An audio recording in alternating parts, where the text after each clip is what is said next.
Finally, it has been a rolling disaster for the last 10 days, but let's get through this and get a cover done for our Find Me junk journal. You're going to take all of the tabs and flaps off of your cereal box. You're going to cut the side panels away, and you're going to cut the box faces to measure 9 inches tall by 7.5 inches wide. If your cuts are not straight, the minimum measurement for this to work is 5 3/4 inches wide by 8 3/4 inches tall.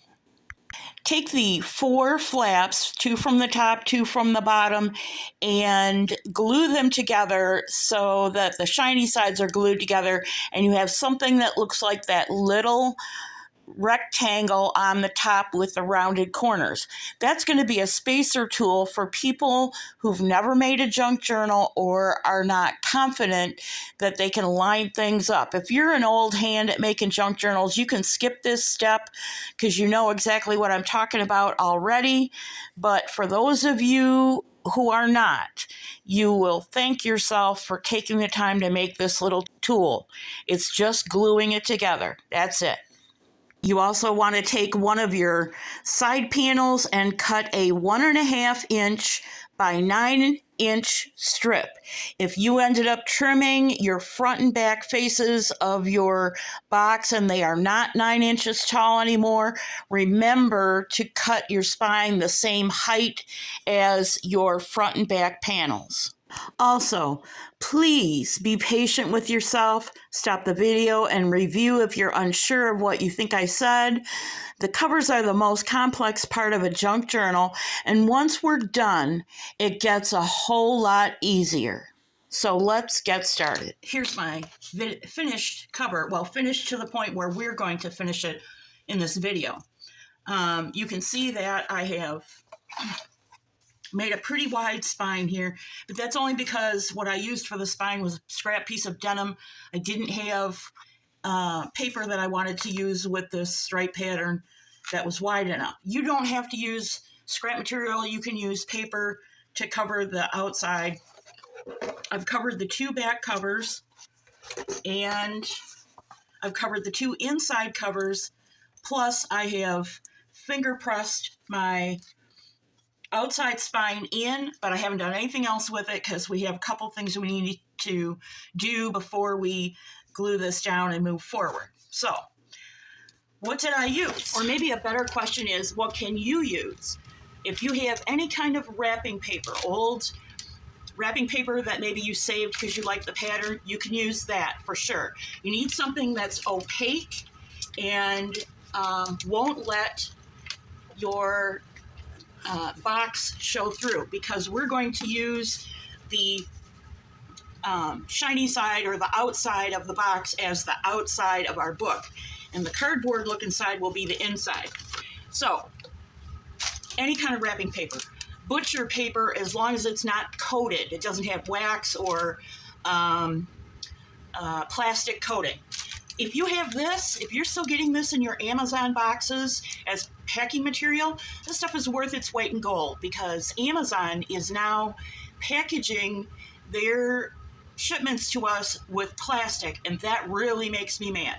Nevertheless, you can decorate on this, you can stamp on it, you can do whatever you want on plain paper. Well, what if you don't want to use plain paper? What else can you use?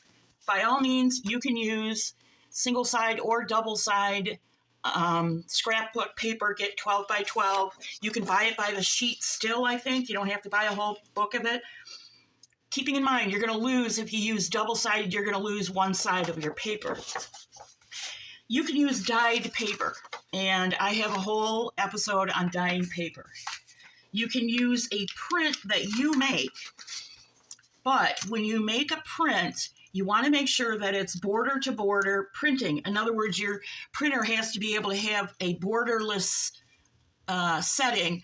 Otherwise, you'll end up getting a white strip, which may or may not make a difference. But you do want to set it on borderless. And I got this out of order. The simplest, although it's a little more time consuming, the simplest thing you can do is get a bunch of strips of old book pages. Just tear the book page in strips and lay the strips down as a background.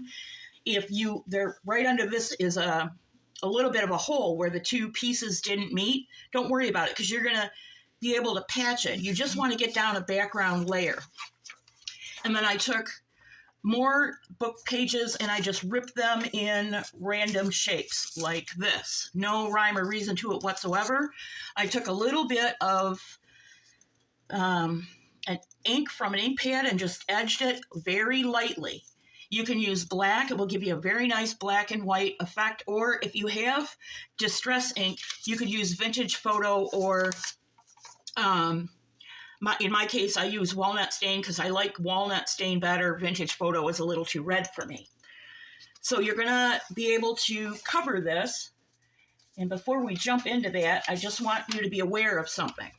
We're going to cut two pieces out of the cereal box, and we're going to cut a strip from one of the side panels of the cereal boxes.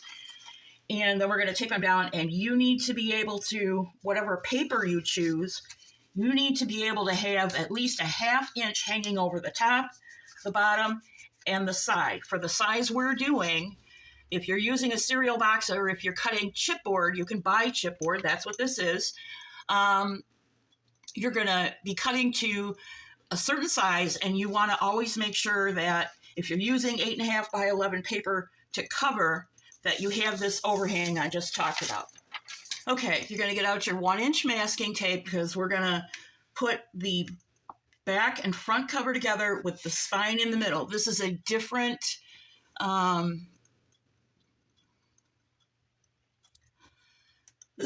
book than the one you saw in front of me because I've already done this a couple of times. You're going to lay out your back cover with all the shiny sides up. You're going to put your spine down, and then you're going to put your front cover down. You're going to run your little spacer tool down the channel between. If the tape wasn't there, you'd be able to see the mat. And you're going to do that so you have even space between your spine and your front cover as well as your back cover. I tacked mine down. I didn't put it on the cardboard. I just tacked it down on the mat so it wouldn't shift. And then what you're going to do once it's all spaced is take masking tape, run it beyond the top and bottom of your joins. You're joining your spine to your back, front and back cover. You're going to do it here, and then you're going to run another piece here. Once you've done that, untack your cover. This is the outside now of our cover. Flip it over, tack it down again, and run masking tape along the spine again so that you have this little gap right here. And let me show you close up. See how you have cover, spine, little gap.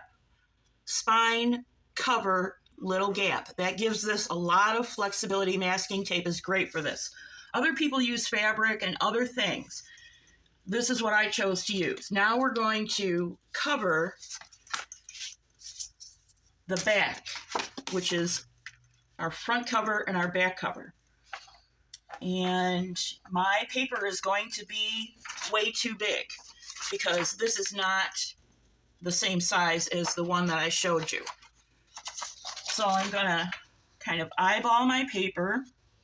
Remember, I need a 1/2 inch on the outside, a 1/2 inch on the top, and a 1/2 inch on the bottom. And I'm going to kind of roll my paper back and see where it hits somewhere in the center of my spine. Just going to roll it and make a very light crease. If you have a paper trimmer, you can use a paper trimmer for this. I don't, and I do, but I actually prefer using my straight edge as much as possible. I don't make good cuts with scissors, and hauling out my paper trimmer, unless I'm trimming everything for a project all at once, is just too much for me. So run my straight edge down, or my blade down my straight edge. And yes, my blade is sharp for a change. I've got a nice straight cut that when I glue this down, you're going to see I have plenty of room. So here I have about a ½ inch here, about a half on the bottom, and about a half on the top. Plus, I'm hanging over onto my spine 2/3 of an inch or something like that. All I want to make sure is that I have paper going over onto my spine. Then what I'm going to do is, before I glue it down, I'm going to go over here and I'm going to just take any straight edge I can get my little fingers on, go just past this corner. So here's the corner, and I've just gone a little bit past it. I'm going to draw a straight line. I'm going to do that on the 2 outside corners. Okay, now when I glue this down, or before I glue this down, I'm going to snip these 2 corners. So this I will do with my scissors so you can see it. Here's where my corner was, this little tiny dot right here. And I want to leave just a little bit of paper. Now, that's the easiest way to do it. Some people will do what we call pie cuts. They'll go up, and then they'll turn their paper and go the other way. This is not going to make a very deep pie cut, but you can see what I mean. They make a little pie cut. Now, we're not going to worry about these 2 ends right now. To glue this down, I normally use, I double glue. I use Scotch Create, and it's supposed to be pretty good, but glue stick, you will learn, does not hold permanently. So, and I know there are creators out there that swear by glue stick, and they say they never have problems, but I have had paper lift. After a year, I come back, had a masterboard or something else, and I had paper lift, and I'm basically out of glue here. Then, for the second part of double gluing, I use regular PVA glue, and I have it in a little squeeze bottle, and I don't want to get glue on this mat. So I go again, and I can feel there's almost no glue stick on here, even though I went over it. So I want to go around the edge all the way. Wow, everything is not working again today. It's almost as if nobody wants this thing even to get off the ground, much less completed in a useful book. Let's try it again.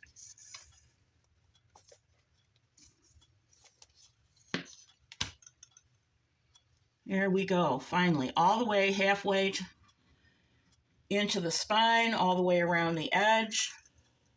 And if your glue line's a little, wandering like mine is, don't worry about it. We're going to fix that. You do want to make sure you get a bead of glue in your channel.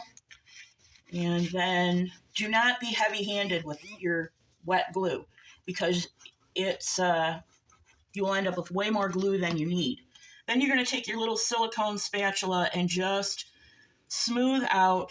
In my opinion, this is one of the critical steps, because if you don't smooth this glue out and get it everywhere, you'll end up with wrinkles and bubbles and all kinds of heartache. So I take this extra step to be careful. And then I'm going to take my paper, I'm going to flip this over so I can see what I'm doing. And I can feel glue on my hands from the spine.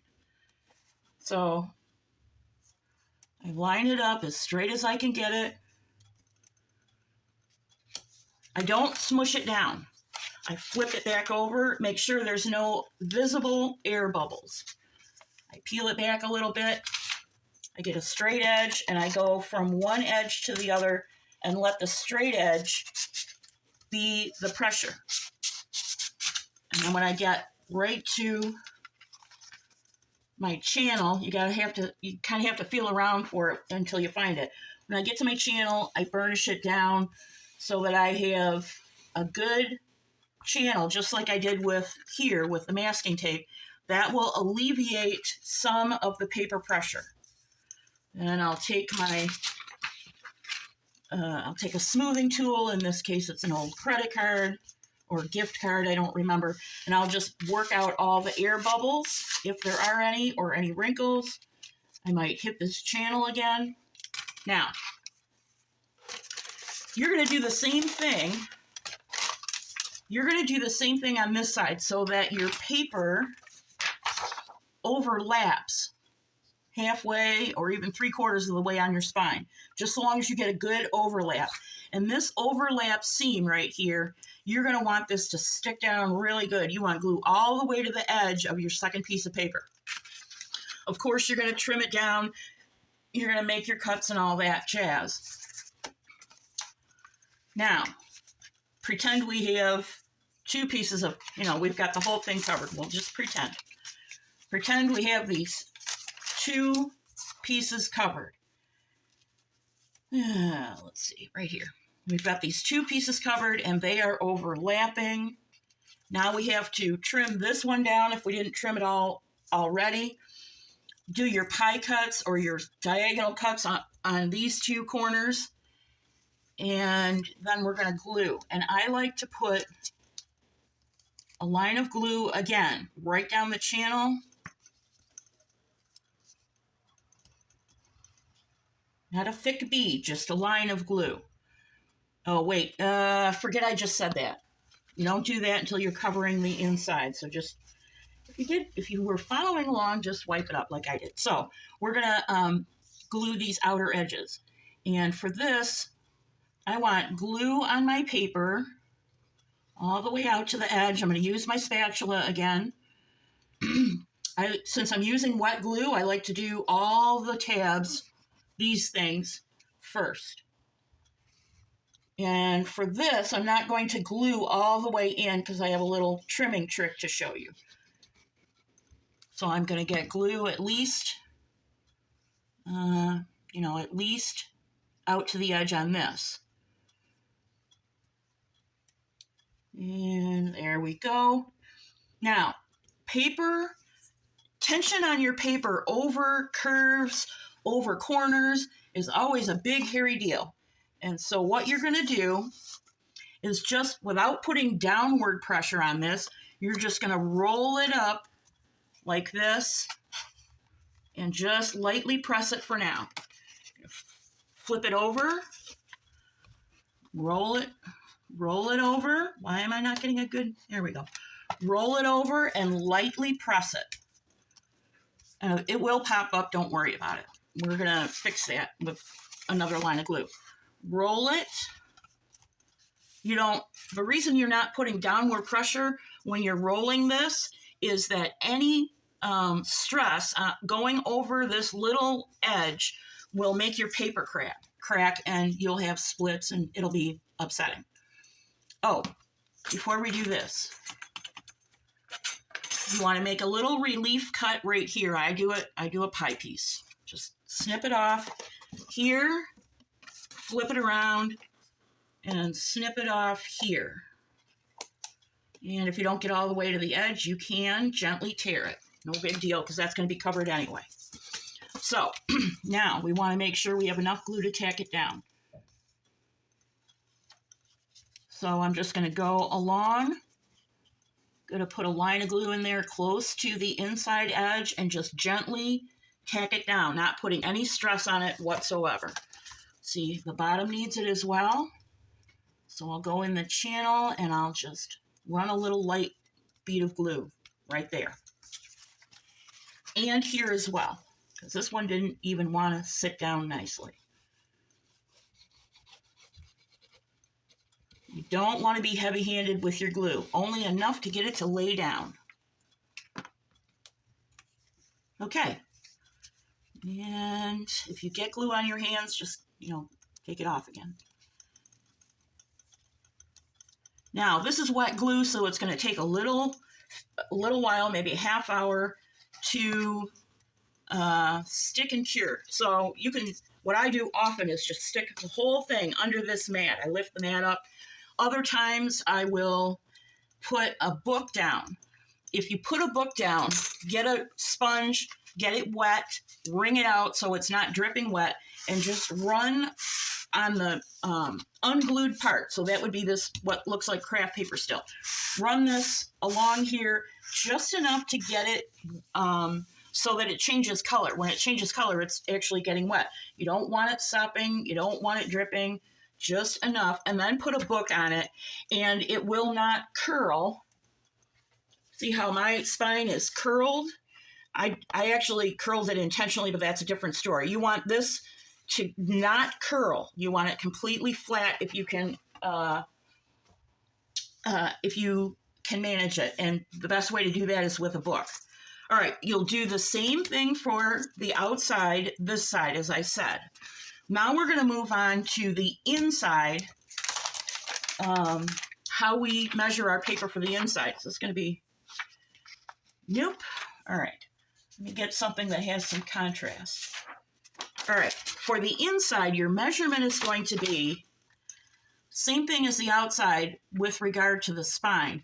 You're going to go over just over halfway from here out, except you're not going to leave anything hanging. So you want about 1/4 of an inch or 1/8 of an inch of your outside paper showing all the way around. So in this case, to find out how wide I need my paper, I would just fold it lightly, take a little pencil, run it all the way so that it can't go any farther, and make a mark. That tells me how wide, right there. From there, and this is halfway through the center of the spine. Then for the length, I would do the same thing. Just hold it down in place and fold this up lightly, which you probably can't see on camera. I'm folding up the bottom lightly and just getting it to where there's a little bit of a reveal. Then I'm going to make a mark, and I know that I have to cut from here out and from here down. So let me do that. I'm not gonna use my cutting board. I'm gonna use my straight edge because this is what my hands are used to doing. Actually, I'm gonna check, and I'm not gonna use the measuring marks on my ruler, the numbers. I'm just gonna use these lines to line everything up to try and get it straight. And I'm not even going to use my blade. All I'm going to do is rip it. If you don't mind, if you like the, sort of frizzled edges, just rip it. Now I can't find my other mark. Was it on? Okay. Stuff happens. Where's my other mark?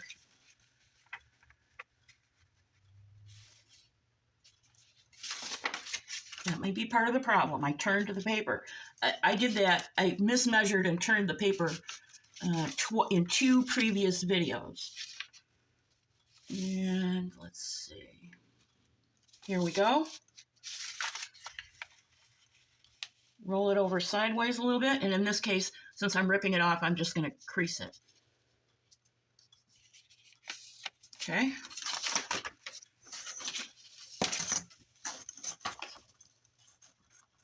I line my ruler up on my long marks. If you don't have a cutting mat, don't worry about it. You don't need one for this project. But this is the easiest way for me to do things. Rip. Don't throw your scraps away because your scraps are usable again. Gotta find my mark there. I could even trim this off a little bit more. But what you end up with, I hope you can see this, is a little tiny reveal. And what it does, might be easier to see on the non-raggedy edge. Yep, sure is. Okay. You end up with this little tiny reveal all the way around. And it's covering your mitered corner. It's also covering where you wrapped your paper, and you're just going to glue it down flat.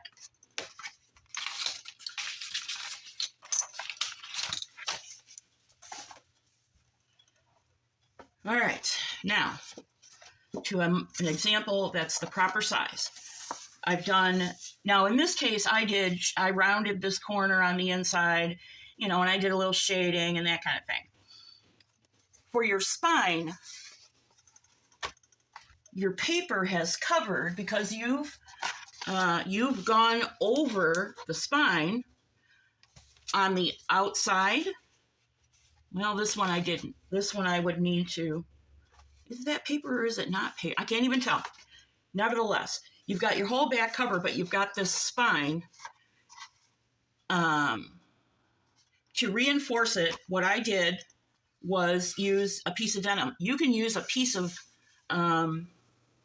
paper here if you want to, and I'm going to use something that's obviously not the right size, but you can use a piece of paper so that you will have a faux reinforced spine. It will technically reinforce your spine. If you like that look, then open up your cover and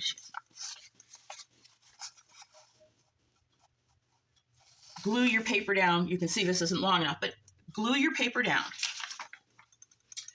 Then on the inside, in this example, you can see that our paper, because it was the same paper and it was a sort of a faux marbleized paper, once we glued it down, they just overlapped. And this will cover your spine enough that if anything, when you're flipping your book open and closed, you won't see that piece of cardboard.